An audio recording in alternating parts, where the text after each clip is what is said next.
Richard. Hey Geoff, how you doing? I'm well, how are you? Yeah, really good, really good.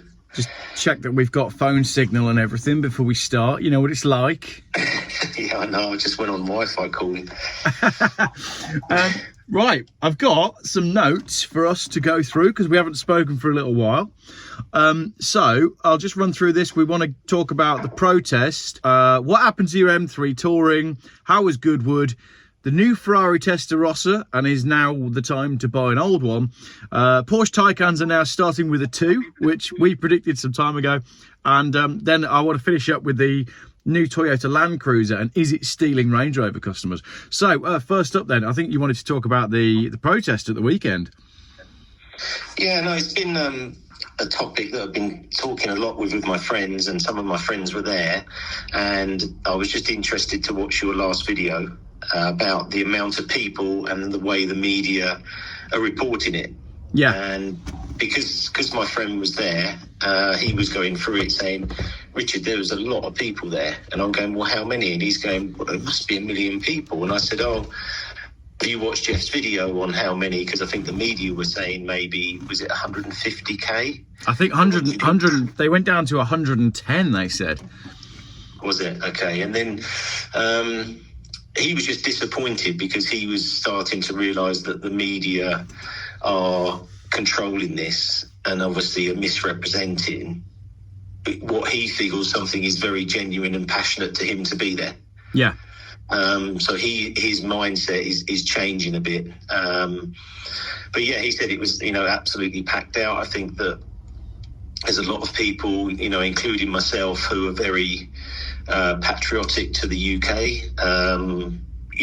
This is my home. Yeah. And I feel like everyone I talk to is pretty down. Yeah. About the country, and I'm the sort of person who's positive. I want to be positive, but also I get quite depressed sometimes too, because we can't seem to find a solution or a way out, and at the moment it seems like it's only going to get worse. And yeah, it was just interesting talking to my friends about it, and they feel like at least they were doing something, but then they feel hard done by because it's been portrayed in a way it's 150,000 when looking at your video, it's more like 800.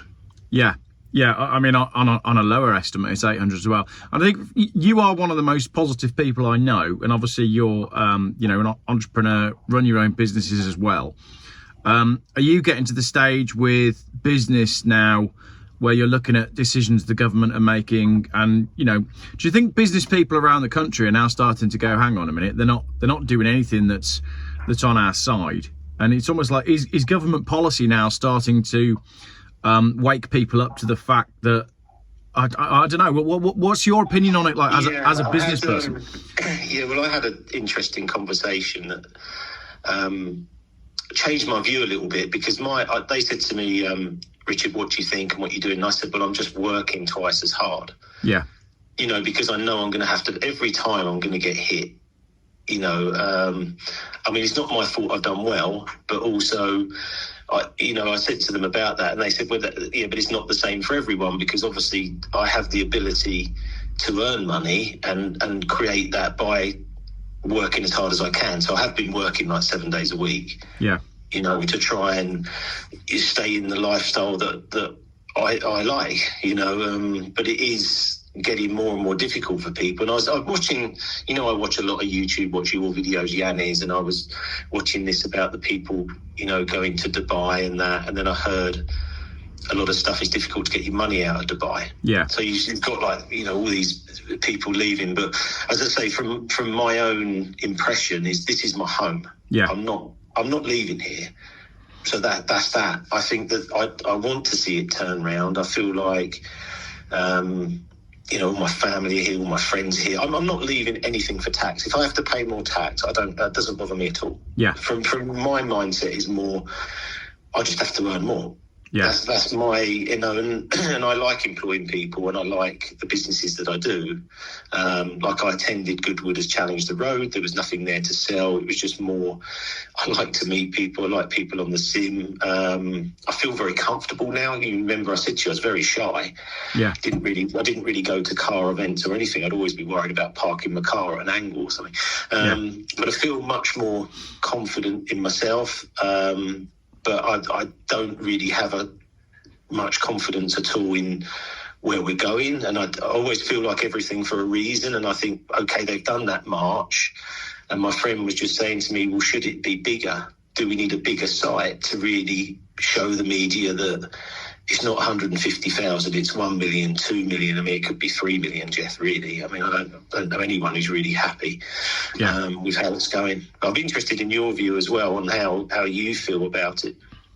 I've been sort of highlighting my concerns with the way things are headed, and perhaps I'm a bit more down a few more rabbit holes, and I feel like a lot of this is, my personal opinion is that we are looking at a sort of deliberate collapse of the UK, because I can't seem to find anyone that can point to any government policy that has done anything positive for humans. Every new thing they seem to introduce seems to work, against the British people. And I can't necessarily see a way out of it. You've got Keir Starmer's obviously digging his heels in with the Labour Party. You've got the media that are quite clearly on their side and doing their bidding, as we've seen with the numbers that they've reported. 3 million people take to the streets, and I'm not convinced that's really going to change anything. I don't know. I'm losing hope. People on my channel will know that I am getting to a stage where I'm thinking, what are our options? I don't employ anyone. I don't have a business here. I don't own much in the UK. But as you said, this is where home is. This is where family is. We are British. We're used to the weather. We're used to moaning about the rain. We're used to everything being grey and a bit crap, but it's going too far now. Things are getting too crap. I don't want to up and leave and go to a different country, because logistically that's not easy. But I'm getting to a stage now where, particularly with where we're at, we rent our house, and we're having to move again. And you look at the situation in the rental market and you go, hang on a minute, I'm not sure we can really afford to live in this country anymore, because your rent and your bills and everything, you're not, especially around here, because we've ended up somewhere nice, you're pushing 2,000 quid. And you're going, hold on a minute, this is insane. And I think a lot of people are looking around. We didn't start this phone call to talk about this. We wanted to talk about cars. But you know what? This is why you're seeing them, take pensions early. They're trying to generate more money to maybe help their family get a home or whatever. The cost is just way too high. I think that the problem is none of the policies seem to have any common sense. Yeah. And then the normal person is just thinking, hold on, I don't understand where we're going, what we're trying to do. And then we're just ruining things. I think also that from my feeling, I think that, we are having a lot of people come into the country. I'm not going to go into that too deep, but I'm just going to say that I think that people coming in should be coming in the same morals of a UK person, but also should be abiding by what we feel. I don't feel they should be entitled to more than the people that have been born here and a UK person. And that just needs to, be rectified. I feel sometimes it just doesn't feel fair. Yeah. And that's what I think for an English person, I feel like as a nation, we're very fair. We want things to be fair. But it's funny, isn't it, that, I'd regard us as two fairly reasonable people, and yet that viewpoint is now regarded by the government as extreme. And that's kind of worrying, because all you're wanting is, a fair run for, our kids and people who've grown up in this country, and yet those views are being demonised. Yeah, and I think it's difficult because I don't want to get myself in any sort of trouble. But, I'll give you an example. Like I went to the car wash where I got my parking ticket and different bits, and they want me to, pay in cash and not on a phone. But the car I'm cleaning, I've paid tax on. Yeah.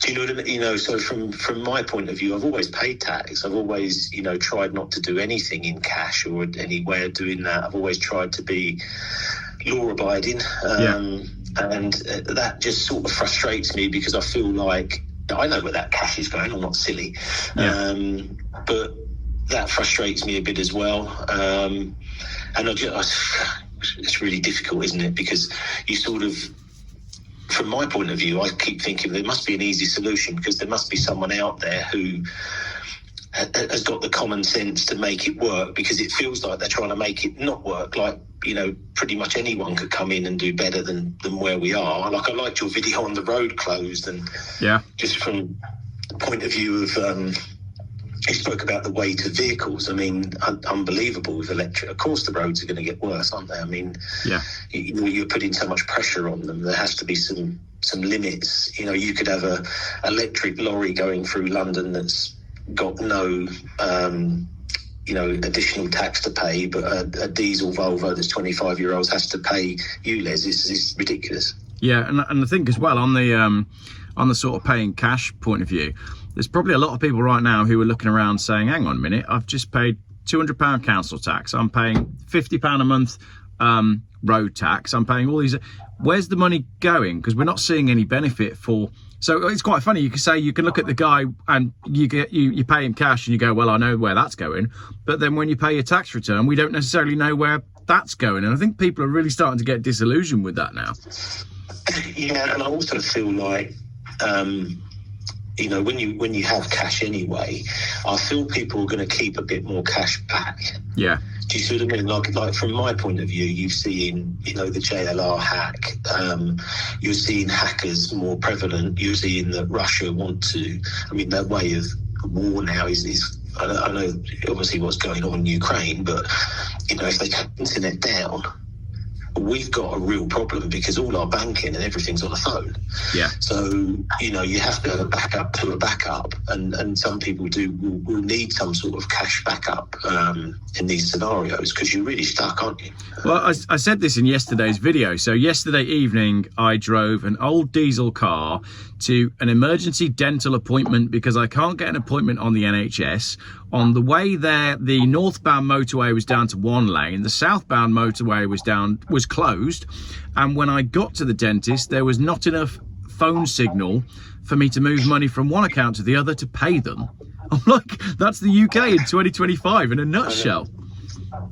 Well, this is all coming down to as well that the farmers are not going to pay subsidies or people with land on having antennas now. Yeah. So basically they're saying, well, so when they're trying to upgrade the contract to 5G in different bits, they're just saying, well, why do I want it on here if you're not going to pay me anything? And then the planning, I mean, I don't know if I want to talk about planning because I was having quite a good day, but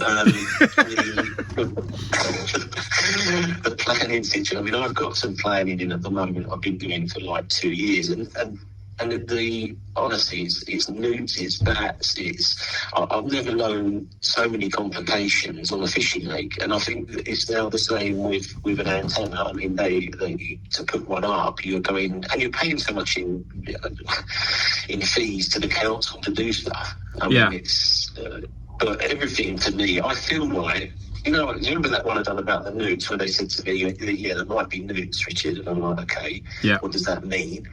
Well, it means you can, not have a fishery because there's NEWTS there.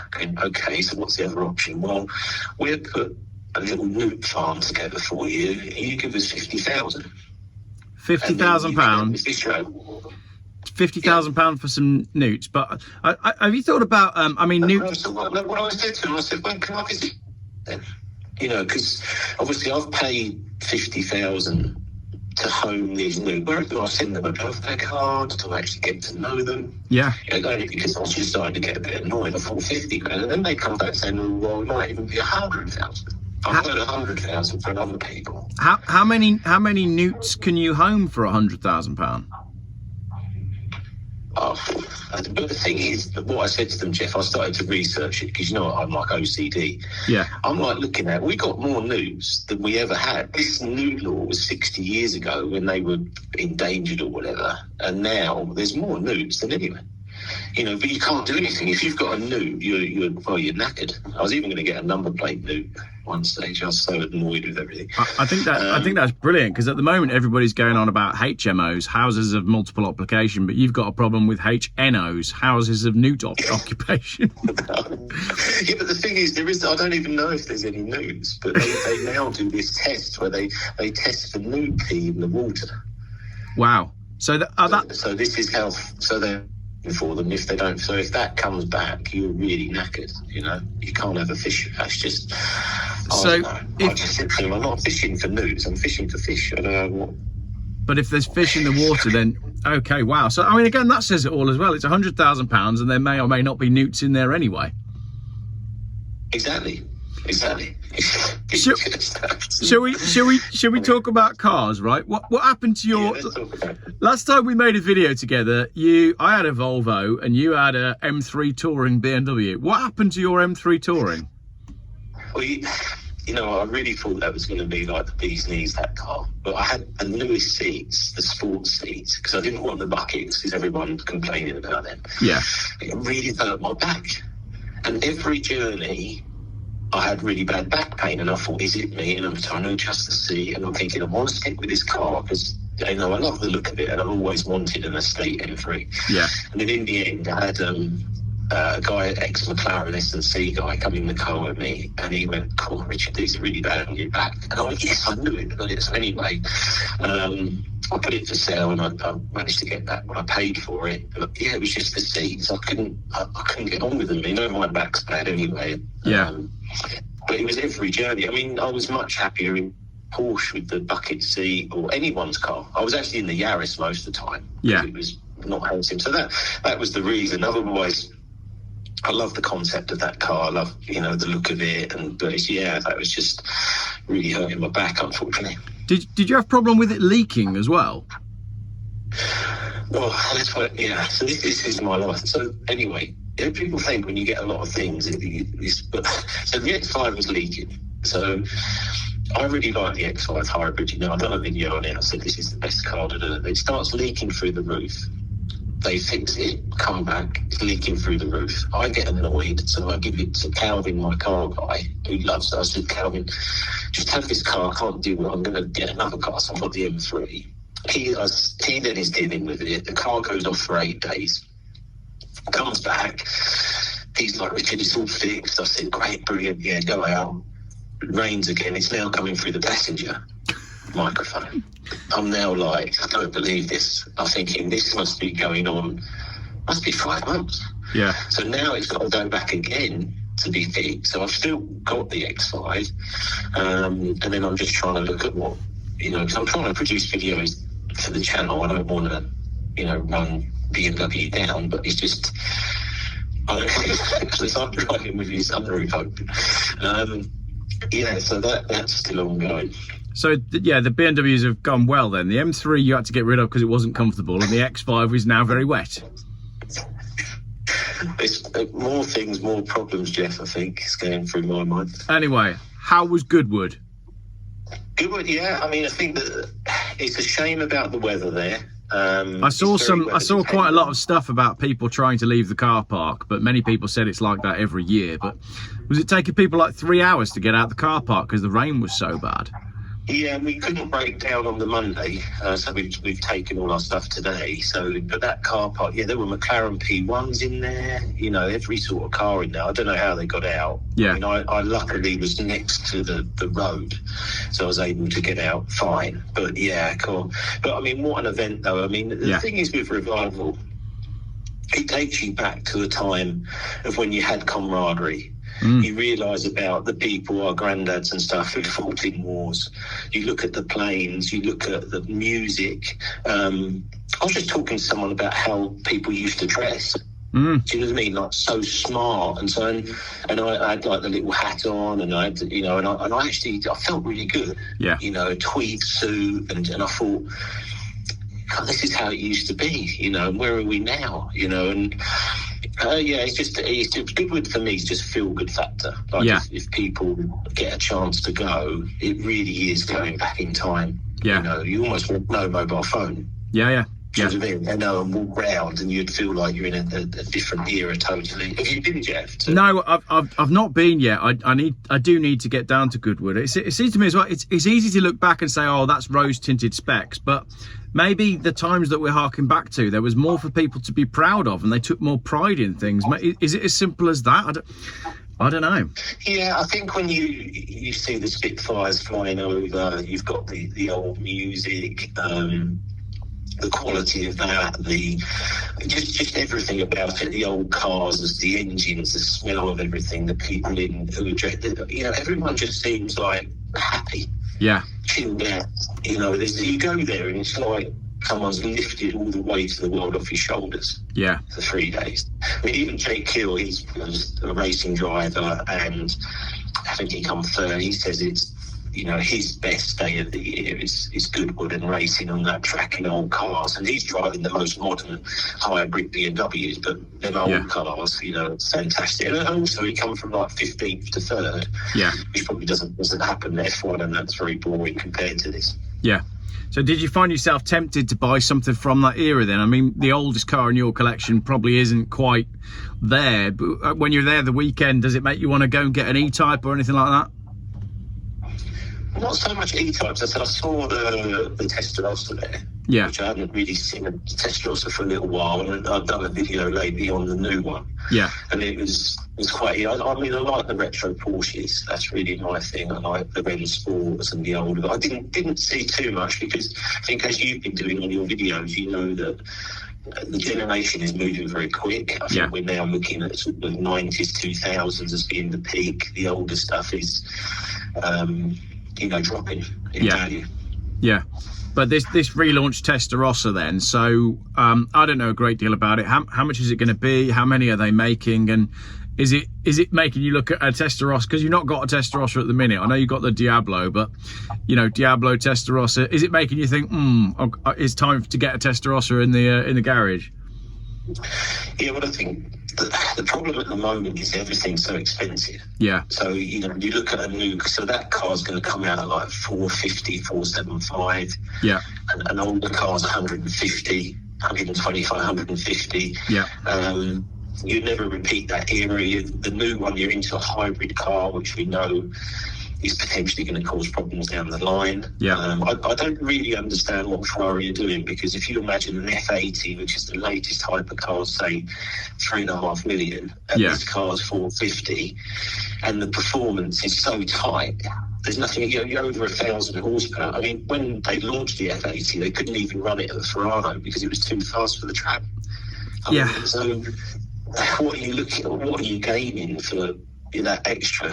Because the performance is just incredible now on them cars, but I'm not sure with that design. I mean, I didn't mind it. I'd like to see it in the flesh, but it seems like it's put together of 3 of their latest models. Like, it's got a front end of a 12-cylinder, the rear of Speciale. I would have probably put the slats down the side. If it's a Testarossa, because that was, to me, and maybe even go a bit crazy and have one wing mirror. So just something to remind you of the old cars. But this is the problem at the moment. I mean, new cars are just unbelievable. That's why, you can buy a daily car and it's £100,000 or more. I mean, I looked at that Range Rover hybrid. They wanted like 148,000. I thought, I can't.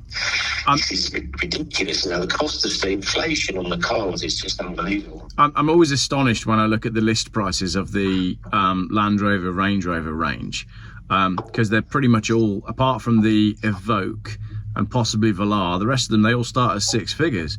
And you think, well, that's wild. That's a wild amount of money. £100,000 is a lot of money. Well, I drove the Evoque, actually. I've done that video with Jade, and we're doing some sponsorship there, and it really is a mini Range Rover. Because it's exactly the same interior. It was super comfortable. I thought, well, you're buying a Range Rover because you obviously want a Range Rover, but the Evoque and that has really come on and did look much better value to me. While we're on Range Rover, I'm going to move the order around of what we're talking about. Do you think, I saw the other day, and this is what made me say this, I saw a 74 plate, so it was last year's, but it's the new model Toyota Land Cruiser, and I think they look great. Do you think that Land Cruiser is going to steal Range Rover customers? Well, I think they will if the insurance problem carries on as it is, and people having to keep paying more and more to insure their cars. And also, I feel like it's easier than ever to develop a good car with a good interior. I mean, if you look at really, you need a screen with Apple CarPlay. Yeah. Because most people like having Apple CarPlay, whether they got Android or whichever phone, they can just plug that in and it all sort of works seamlessly. So your insides are very easy now, aren't they? Yes. And then if you could make a good outside look, then that's why I can't get my head around electric cars, because I sort of think, well, they should be really cheap. Yeah. You know, because it doesn't seem to be any, I mean, there's not like, you know, there's loads of buttons and that had to be made and configured. You're configuring everything through one screen, aren't you? Yes. Yeah, that's right. Yeah. So I think there's loads of room for people to come in, and you know the Land Cruiser always had a great history as being a fantastic 4x4, didn't it? And Toyota, I mean, I just got a Toyota hybrid in the business, and I'm going to get another one for my daughter who's just learning to drive. Yeah. Because I just trust Toyota. I trust their 10-year warranty. Yeah. Straight away. You know, I just think, well, that's great. You know, resale value. I mean, I don't know how many manufacturers do 10 years, but that just gives you so much there. That's how confident. I mean, if you watch the main CEO of Toyota, the guy just talks total sense and that. And then he's always said from the start, we won't be fully EV. Yeah. And he didn't do it, did he? And he's a clever guy. These guys are clever, you know. Yeah. So is the insurance thing still ongoing then? Because I mean, you and I first started talking about this exorbitant insurance Range Rover thing. What, 2 years ago now? Getting on for 2 years ago. What is the situation with that? What are people finding at renewal? I think it is harder, and I think that the premium is higher. I'm working with some insurance companies at the moment, but it seems like a single Land Rover or Range Rover, you need to get a decent deal. It seems to be on the value of it. So they're looking at, there's not many providers if you're under 75k in value. Wow. And I think that does really hit them. And you have to, the thing is that, you know, we spoke about Britain and British and that. I do feel like you stick with them because you feel like it's a British brand. Do you know what I mean? Like, you feel like a Range Rover was like, my dad had one and we used to travel to Wales in it, and it always felt like a tank, you know. And I think people say with stuff and they just pay the extra because they feel patriotic to the brand. Yeah, and their whole marketing and everything about the brand is built on that heritage, about being British, and you know, it's all built on that sort of Goodwood DNA, isn't it? Absolutely. And there was, like, you know, one of the best bits for me is they had like old Range Rovers all done up and Defenders, and I just thought, I think they're wicked, you know. They're really, really cool. You know, I really want to get one myself, like a 1970s, 80s, but with some modern tech in it. Yeah. You know, like an updated engine, and I just love that nostalgia of that. Yeah. So we might see you in a classic Range Rover yet then. And lastly then, our last subject for today is Porsche Taycans. Porsche Taycans, as we predicted, and now we're starting to see them start with a 29,995. Are you tempted? Yeah, I mean, I love them to drive. I've been looking at the Cross. I had the Cross Turismo, didn't I? And we said about, I think it was 105 new. It was a year old. I gave them 66. I think I sold it for 64.5. Yeah. And they're now 42. Wow. I could get that car. So it's another. But then I keep thinking, Richard, I just can't be bothered to plug it in, Geoff. You know what I mean? I've got that phobia now with my OCD. If I see one charges, I have to walk the other way. And even when I went to plug one in, I plugged Jade's one in just to give it some charge. I got all muddled up. I paid twice. Did you? I don't even know what I can't get my head around it. And you have to have an app and different things, but I mean, that's the thing for anyone. I can see as if you could get one for say 30, a lower mileage. I think the higher mileage not so much, but I'm waiting for them. If them Cross Turismos are 30, I would. But the bugger is, it just feels like you still need two cars. Yeah. You know, like if I want to go for a long journey, I just want a petrol engined car, and I don't have the hassle and I don't have to worry. But would be a great for someone to sort of bomb around in. But they are disposable goods. Yes. You know, and I did check before the video that Porsche, I don't think, have put all their cars back on the market. You know, the battery problem. Yes. So if you've got a Generation 1, Porsche can't sell them. Yeah. So they are now recalling. So if you looked at Auto Trade, it had like 1,100 for sale or something, and now there's only 700. Interesting. But what happens when all of them come back on for sale? Yeah, so there's 400 Porsche Taycans somewhere that are going to suddenly come back on. And I don't know what they're doing with that recall. Are they going to say... Nope. Signal.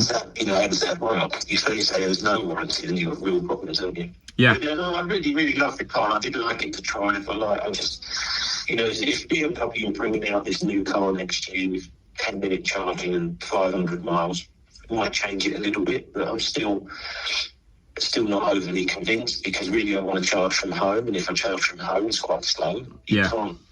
Even if you look at a Taycan now, 14 hours off a 7 kilowatt, because the batteries are getting bigger, more range, but then I don't sleep for 14 hours. I don't know. It's just, maybe it's just still not quite there for me. Well, that's the thing. I mean, 10-minute charging and 500 miles range, we've been promised that for quite a while now, and no one yet seems to be... We're not seeing the giant leaps in the tech that we were kind of hoping for. And then you've got to find, where is this bloody fast charge? Yeah, that's right. Yeah, that's the thing. And then when you get there, they're half your speed. I mean, people still laugh at me about that McDonald's video, but, you know, I was the only one there, and it said 40 minutes, and then a Tesla turned up, and all of a sudden, I'm 2 hours in, I'm going to have more bacon rolls, and then I'm putting on more weight, and then I thought... Well, that's what I was going to say earlier. For people that are new to either my channel or your channel, they won't forget the stress that the electric car caused you, eating all those cakes and waiting for it to charge. Like I say, when you gave your electric car back, you caused yourself some serious mental and physical problems, because you'd gained weight. Heavier. And you gave yourself some sort of depression, didn't you? Because you then went cold turkey afterwards to try and lose the weight. And I remember speaking to you, and you weren't in a good way. I was to tell the truth. I mean, I was at the fighting, so I sponsored the guy on Saturday at the O2, and he won the fight and that. And I love boxing and everything about that. And I was with all the guys and that. And then with what happened with Ricky Hatton on the Sunday, really hit me hard. Tears. I was inconsolable, to tell the truth. And I think, just thinking back to that time when I was, you know, I was just losing weight, and I'd just done it all too fast. But in fairness, I haven't got a manual, and I don't know what, you know, I just thought, I've put on all this weight, I'll just get it off. I just won't really eat. I'll just go to 500 calories a day. And I just lost it. You know, I really did. I'm happy to admit it. I was losing the plot, Geoff, and I had to really be, I mean, I was just breaking down in tears. I couldn't go to meetings. And then I had, you know, I'm fortunate, I've got some really good friends, and one of them just said, I had to say to him, look, I'm in a real, but he's a, you know, England rugby coach, and he said, Richard, you've done it too fast, you listen to me, get back, get your sugar levels, because, you know, I was built sort of having Lucasades and chocolate bars and trying to do all this stuff. And then what was really nice is he said to me, you know, you can phone me anytime. Yeah. And it meant a lot, because he's in camp with England. He's, you know, the Lions coach, you know, and I thought, really? And I did speak to him, and then other people were like, and then I met some people who've been through the same. It's really massively helped me, Geoff. I mean, I played golf with this guy I've known him probably 30 years. He's been a customer with me. And I actually just said to him, I said, I went through a real rough patch. I said, I was really in a bad, and he went, oh, Richard, I've been through that. Yeah. And I went, really? He said, yeah. He said, it's awful, isn't it? I said, yeah, I know. I was so depressed. Nothing would make me happy. Nothing. Yeah. You know, there was like, it was just closing in on me. I said, I don't know. And he said, yeah, I know, I had the same, you know. And then I started to think, is it normal? Yeah. You know, is this just normal for guys to, I think, because I hit 50 as well, Geoff, I think it was like an age, because you don't feel 50 a lot of the time. Your mind is still like 30, but you're actually 50. And then I was thinking, oh, you know, I only got, you know, I've got to make the most of my life. And you know, you're trying to do that. But yeah, it was it wasn't good, it wasn't all down to the electric car maybe, but it did make me put on, a lot of weight. It didn't put me in the right space. I feel, very, in a really good space now, but it did take, I'd say it probably took about 6 months. Yeah. To really get back. Well, when I spoke to you, didn't I, how, normally I'm buzzing around. I was really sort of, not in a good space. And you can see, like, that's why I was, so sad with the Ricky Hatton. I know it hasn't come out what's actually happened or whatever, but you imagine a guy who, I'd watched, there's only one Ricky Hatton, and he fought Floyd Mayweather, Pacquiao, and I'd followed his career all the way through, and what a lovely guy, just, one of the guys who, stayed in the same gym above his dad's carpet shop. Yeah. His sponsor was his dad's carpet shop. Just really cool stuff. And I remember when he was with Floyd Mayweather, and Floyd Mayweather said, "Look at this ring. This is 300,000, and look at this one. It's 250,000." And Ricky went, "Yeah, but you're still a dick." And he just, and I just remember stuff like that in press conferences, and I just, the guy was just. I never got to meet him, unfortunately, but it did really, really hit me, and it hits home about mental health and making sure that the guys really do reach out. You see what Tyson Fury's and other. I don't even think it's that. It's just the general guy on the street. You just go through phases, and you need to be able to sort of talk to someone. Yeah, you do. Yeah. As blokes, we don't tend to, but I do think, I talk a lot about this on my channel as well. Yeah. You got to be honest with yourself. It's too easy to just plug on and think either you think that you're all right, or you think there's something wrong, and you plug on regardless. And that's when it causes problems. You got to kind of recognize where you're at every now and then. Any new cars coming into the garage? Is there anything that you've got your eye on? Any other rally cars that you fancy? Yeah, well, I've got I've got a couple of. I'm just trying to work out my sort of daily ones, and just what I want to do. I'm obviously getting older as well, so there's some cars I've bought that I think I could probably drive for the next 5-6 years without having too many problems getting in and out of it. So I'm trying to do it as much as I can. So I bought Chris Harris's GT3 Touring, which I'm going to unveil Sunday, which is a manual bucket seats. Again, it's one of my favourite cars. I'm really excited to drive that, and it's really difficult with my manuals and automatics with the long-term view, isn't it? Because you think, well, a lot of people won't even learn to drive a manual. Yeah, but I think a lot of people wouldn't even consider an automatic as well. There are people that the manual still means something. And that's what I mean. Even my daughter was like, I said, you might as well just have an automatic license. And she's like, no, Dad, I want to drive a manual. I want to know. And I was really pleased with that. Yeah. I think she was just eyeing up the Escort Cosworth. Yeah. She was like, and I'm like, hold on, we can't learn in an Escort Cosworth. I was so she could really, because they're not actually that quick nowadays, are they? Well, no. Well, that's the funny thing, isn't it? If she was to pass a test and get an EV, I mean, what's the 0 to 60 on an Escort Cosworth? Some of these EVs are quicker. 6.6, it's not. It doesn't feel quick in there. And you've got a manual, haven't you? Yeah. So you're right. I mean, people are able to get in these EVs, and it's like you're giving them a rocket ship. Really. Yeah, unbelievable. We wonder why they keep crashing through shopping centres. Oh, yeah. Shocking. Crazy. Brilliant. Well, Rich, really good to catch up with you. Keep us posted. Hopefully be down to see you at some point soon. And give me a text if you do end up taking the plunge on a Testarossa. I'll be pretty keen to come down and see what that's all about. I could see you buying a Testarossa, I reckon. Maybe, but yeah, just to say also, Geoff, I really appreciate you having me on the channel. I know you've always supported what I've done, and I really appreciate that. Brilliant. Cheers, Richard. I'll catch up with you soon. Thanks, Geoff. See you later. Cheers. Thank Bye. you. Cheers. Bye-bye.